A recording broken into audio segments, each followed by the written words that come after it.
Assalamualaikum warahmatullahi wabarakatuh. Selamat pagi anak-anakku semuanya, kelas 11 semua jurusan. Semoga pagi hari ini semua dalam keadaan sehat walafiat, dan jangan lupa menjaga kesehatan, tetap mengikuti protokol kesehatan, yaitu memakai masker, menjaga jarak, mencuci tangan, agar kalian senantiasa diberikan sehat jasmani dan rohani, dan terhindar dari virus yang mematikan ini. Baiklah, pada kesempatan pagi ini Bapak Sugiono akan memberikan materi bab 1 di semester genap ini dengan judul Dinamika Peran Indonesia dalam Perdamaian Dunia. Nah, baiklah anak-anakku, sebelum pelajaran dimulai, mari kita berdoa membaca Bismillahirrahmanirrahim. Tolong anak-anakku dibuka LKS-nya yang kamu didapati dari sekolah ini. Peta konsep pendidikan Pancasila dan kewarganegaraan. Perdamaian dunia melalui hubungan internasional. Pengertian hubungan internasional. Faktor pendorong dan pentingnya hubungan internasional. Subjek-subjek hukum internasional. Asal hubungan internasional. Perjanjian internasional. Peran Indonesia dalam organisasi internasional. Politik luar negeri Indonesia dan tujuan Indonesia. Organisasi internasional. Peran Indonesia dalam perdamaian Indonesia. Nilai positif peran Indonesia dalam perdamaian Indonesia.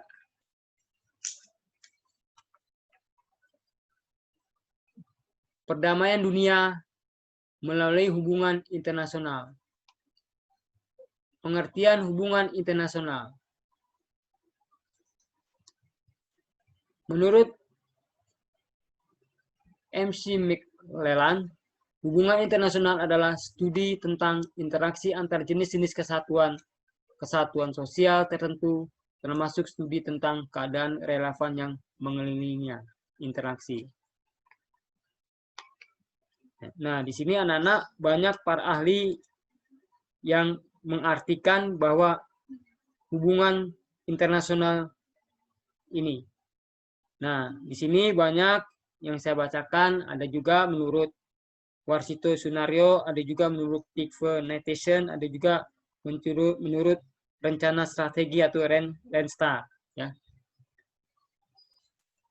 Faktor-faktor pendorong dan pentingnya hubungan internasional. Faktor internal. Adanya kepentingan nasional yang tidak selamanya dapat dipenuhi di dalam negeri sendiri. Ya. Nah, ini baik bersifat ekonomis, politik, kultural maupun keamanan, ya, ini dalam negeri, ya. Keinginan mengangkat kesejahteraan nasional, ya. Keinginan untuk membuka hubungan politik. Nah, ya. Ini biasanya dari luar negeri hubungan politiknya. B, faktor eksternal.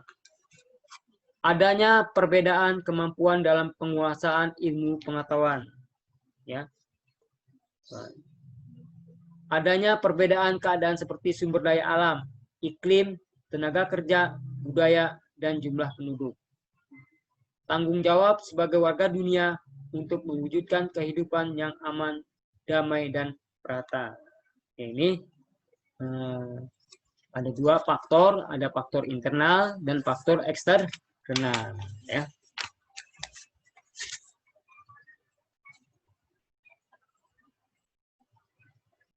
Subjek-subjek hukum internasional. Ini subjeknya. Sini ada negara. A. Negara. B. Takhta Suci Vatikan. C. Individu. D. Palang Merah Internasional. E. Organisasi internasional. F. Kaum pemberontak atau belegerensi. Ya. Ini biasanya di sini negara yang subjek hukumnya internasional adalah negara. Jadi di sini negara adalah yang merdeka, berdaulat, dan bukan dari suatu negara yang mempunyai pemerintahan sendiri yang penuh, ya. Nah, ini terus B, tata suci Vatikan di sini adanya di mana perjanjian tersebut berisi pengembalian sebidang tanah di Roma. Nah, pada waktu itu ya, pada tahun 1929. Yang di sini sebagai subjek hukum internasional. Individu, yang di sini individu, sini kepribadian, ya. Diawali dalam perjanjian Versailles tahun 1919 ya, sini. Nah, terus Palang Merah Internasional, ya. Di sini ada istilahnya ICRC, ya, adalah salah satu organisasi internasional, ya, yang dikemukakan sebagai tokoh sentralnya adalah Henry Dunant sebagai warga negara Swiss, ya. Ini. Organisasi internasional sini sebagai contohnya adalah PBB, ya, mendukungnya. PBB, Perserikatan Bangsa-Bangsa atau United Organization, ya, di sini PBB istilahnya. Nah, ini kaum pemberontak di sini juga penolakan terhadap otoritas. Nah, ini bisa juga di sini sebagai subjek hukum internasional, ya. Nah, azas hukum internasional, azas teritorial, azas kebangsaan, azas kepentingan umum. Nah, azas teritorial di sini adalah didasarkan pada kekuasaan negara atas daerah dan wilayahnya. Jadi artinya negara melaksanakan berlakunya hukum dan peraturan bagi semua orang dan barang yang ada di wilayahnya, ya, di sini. Nah, itu azas teritorial.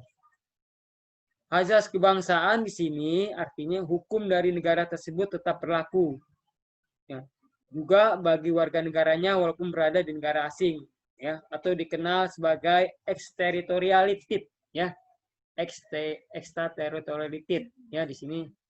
Nah, azas kepentingan umum di sini untuk melindungi dan mengatur kepentingan dalam kehidupan bermasyarakat. Nah, ini hukum tidak terkait pada batas-batas wilayah suatu negara. Ini yang sudah saya bahas.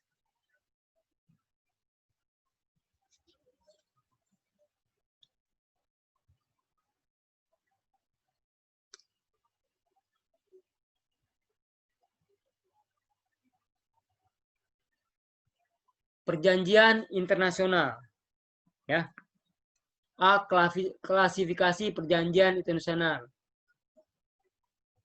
Terus berdasarkan jumlah pihak, berdasarkan fungsinya, berdasarkan pembuatannya, menurut isinya. Kalau berdasarkan jumlah pihak, itu bisa juga perjanjian dua negara disebut perjanjian bilateral, ya. Kalau banyak negara itu disebut multilateral. Perjanjian multilateral, banyak negara. Umpamanya negara ASEAN itu disebut multilateral, ya, perjanjian multilateral karena banyak negara. Jadi anggota ASEAN itu ada 10, disebut sebagai suatu perjanjian multilateral, ya. Kalau kedua negara itu disebut bilateral, antara Indonesia dengan Singapura, antara Singapura dengan Malaysia, itu dua negara, namanya bilateral, ya. Bilateral. Berdasarkan fungsinya di sini perjanjian itu berbentuk hukum yang bersifat khusus, ya. Berdasarkan pembuatannya di sini perjanjian dengan dua tahap, ada perundingan dan pengesahan, ya. Perundingan, pengesahan, dan ratifikasi, yaitu namanya perjanjian, ya. Umpamanya perjanjian dagang Indonesia dengan Soviet, Indonesia dengan Rusia, Indonesia dengan Jepang, itu perjanjian dagang ekonomi. Itu di situ ada suatu perjanjian dirundingkan dulu, ya, pengesahan dan ratifikasi, ya, atas sah oleh para pejabat kedua negara. Nah, menurut isinya di sini ada terkait politik, ekonomi, sosial, dan budaya.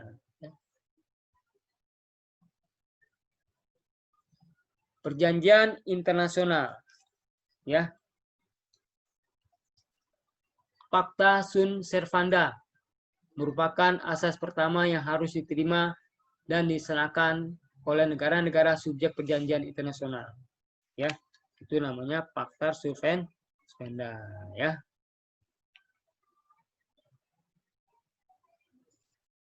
Equality rights merupakan kesamaan hak-hak equality.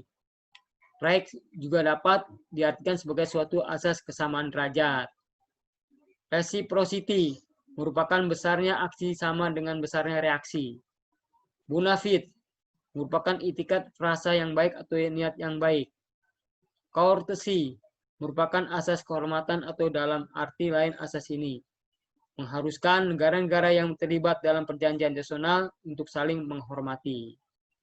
Rebus sic stantibus merupakan suatu asas yang dimana mengizinkan penangguhan atau perubahan pada perjanjian dengan alasan yang fundamental atau mendasar. Nah, ini menurut bahasa-bahasa Latinnya, ya. Ini.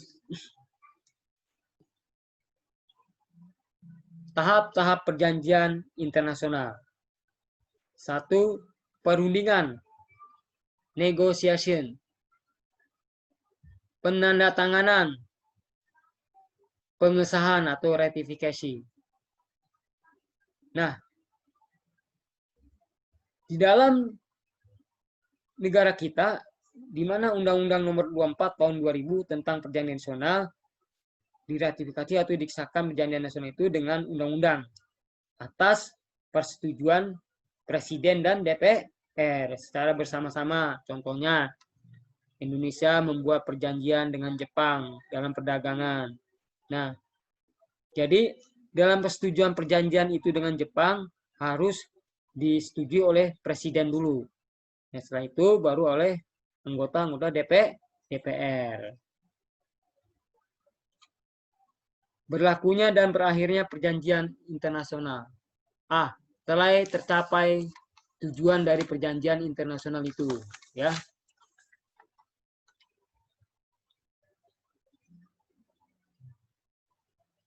B. Masa berlaku perjanjian nasional itu sudah habis. C. Salah satu pihak peserta perjanjian menghilang atau punahnya objek perjanjian itu. D. Adanya persetujuan dari peserta-peserta untuk mengakhiri perjanjian itu. E. Adanya perjanjian baru antara peserta yang kemudian meniadakan perjanjian yang terdahulu. F. Syarat-syarat tentang pengakhiran perjanjian sesuai dengan ketentuan perjanjian itu sudah dipenuhi. G. Perjanjian secara sepihak diakhiri oleh salah satu peserta dan pengakhiran itu diterima oleh pihak lain. Nah, ini suatu berlakunya dan berakhirnya perjanjian internasional, ya.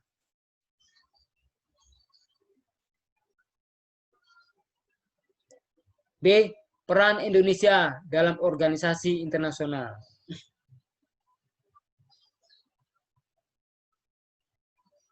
Politik luar negeri Indonesia dan tujuan Indonesia.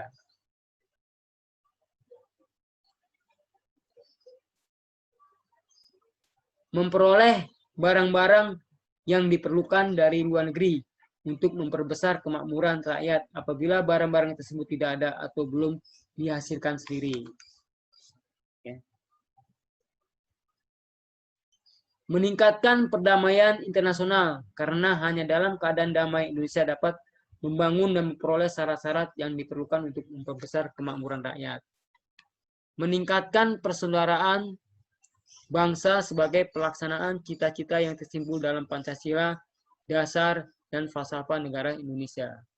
Ini politik luar negeri Indonesia, yaitu yang bebas dan aktif. Jadi, maksudnya bebas dan aktif itu tidak memihak oleh negara manapun, ya. Jadi, kita bebas menjalankan politik luar negerinya, ya. Baik kita berpolitik dengan Rusia yang komunis, maupun kita berpolitik dengan negara liberal, negara manapun, maksudnya bebas dan aktif itu tidak tertekan oleh satu negara aja. Jadi semua negara kita mengajarkan politik internasional bebas aktif. 2. Organisasi internasional.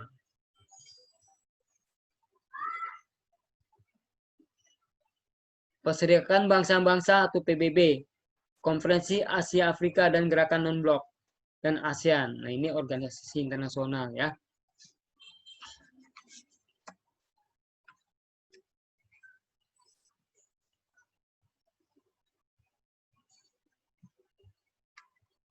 Indonesia dalam perdamaian dunia melalui organisasi internasional. A. Mengirim pasukan perdamaian kontingen Garuda tahun 1957. B. Konferensi Asia Afrika tahun 1995. C. Gerakan Non-Blok tahun 1961. D. Membentuk ASEAN tahun 1967. E. Sengketa Laut Tiongkok tahun 2002. F. Anggota tidak tetap Dewan Keamanan PBB tahun 2007 sampai 2008. Ini jadi di sini adanya dalam perdamaian Indonesia internasional ini, Indonesia mengirim suatu pasukan perdamaian di mana ditunjuk sebagai untuk di mana para prajurit Indonesia untuk sebagai penengah mendamaikan negara-negara yang konflik atau mengirim pasukannya untuk menjaga perdamaian di suatu negara yang sedang konflik ya. Di sini contohnya pasukan Garuda dikirim ke Kongo, Afrika, di mana negara itu sedang perang saudara. Jadi Indonesia mengirim pasukannya, satu pasukan untuk membangun infrastrukturnya, pasukan kesehatannya ya. Itu yang ada di organisasi internasional. Di sini Konferensi Asia Afrika yang pertama di Bandung, proses awalnya yaitu jadi lahirnya Gerakan Non-Blok atau GNB ya. Karena Konferensi Asia Afrika tersebut diselenggarakan pada tanggal 18 sampai 24 April 1955 yang dihadiri oleh 29 kepala negara. Yang tujuannya adalah ingin menciptakan perdamaian dan ketentraman hidup bangsa-bangsa yang ada di kawasan Asia dan Afrika. Namanya juga Konferensi Asia Afrika. Nah, di sini ada Gerakan Non-Blok juga sama ya. Gerakan Non-Blok ini sama juga dengan dijadikan Konferensi Asia Afrika. Nah, terus sini ada ASEAN. ASEAN itu adalah suatu organisasi negara-negara Asia Tenggara. Nah, di sini berdiri pada tanggal 8 Agustus 1997 yang dideklarasikan di kota Bangkok atau Thailand ya. Nah, ini sekarang sudah ada 10 anggota ASEAN ya. Ini umpamanya Indonesia, Malaysia, Singapura, Kamboja, Thailand, Myanmar, Timor Leste, terus Vietnam, itu anggota-anggota ASEAN semua, Brunei ya. Dan Laos itu negara-negara anggota ASEAN semua. Nah, di sini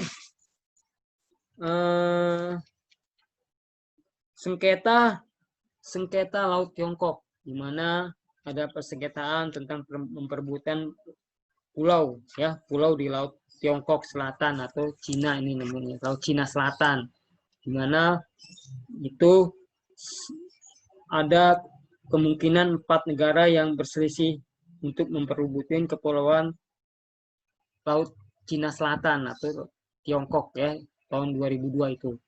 Nah, itu Indonesia mengirimkan suatu perdamaian dunia untuk mendamaikan dalam sengketa itu. Nah, ini anggota tidak tetap keamanan PBB tahun 2007 dan 2008 ya di sini. Karena Indonesia pernah menjadi anggota tidak tetap PBB ya.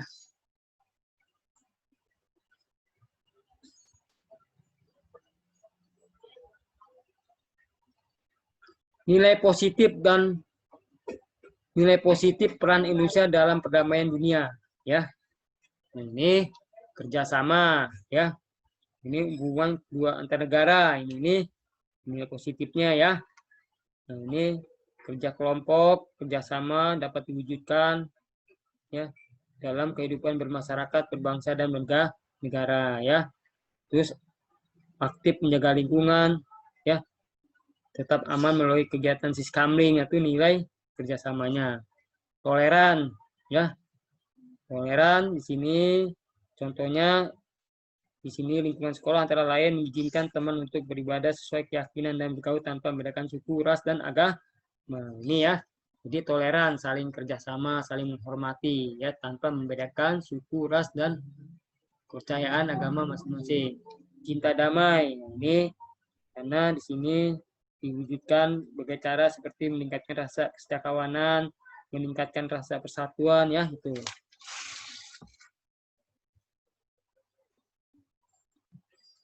Nah, baiklah anak-anakku, saya akhiri dari materi Bapak ini pada bab 1 di semester genap. Semoga anak-anakku kelas 11 lebih fokus lagi dalam di semester genap ini, lebih efektif lagi, lebih agresif lagi. Semoga nanti ke depannya anak-anak bisa menjadi murid yang terbaik ya di SMA At-Taqwa ini. Saya rasa cukup sekian. Wabillahi taufiq wal hidayah. Wassalamualaikum warahmatullahi wabarakatuh.